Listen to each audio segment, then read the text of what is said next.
కాంగ్రెస్ ప్రభుత్వానికి కేంద్ర మంత్రి బండి సంజయ్ డెడ్ లైన్ విధించారు. సంక్రాంతి వరకు ఫీజు రియంబర్స్మెంట్ చెల్లించకుంటే రాష్ట్ర వ్యాప్త ఉద్యమం నిర్వహిస్తామని హెచ్చరించారు. నిరుద్యోగ భృతి ఇస్తామని కాంగ్రెస్ పార్టీ మోసం చేసిందని ఆగ్రహం వ్యక్తం చేశారు. ప్రభుత్వం ఒక్కో నిరుద్యోగికి 48,000 రూపాయలు బాకీ ఉందన్నారు.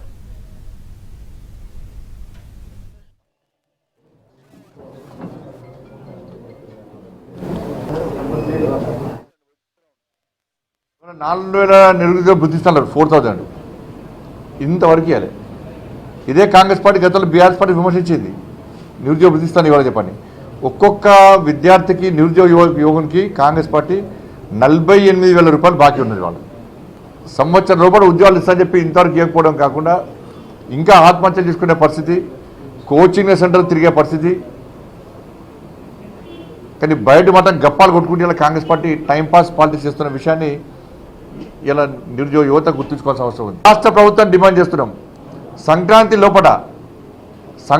లోపల మీరు ఫీజు రియంబర్స్మెంట్ బకాయిలు చెల్లించకుంటే 7,000 కోట్ల రూపాయలు చెల్లించకుంటే ఇలా యాజమాన్యాలతోని విద్యార్థులతో కలిసి భారతీయ జనతా పార్టీ పెద్ద ఎత్తున ఉద్యమం చేపట్టడానికి సిద్ధంగా ఉంది.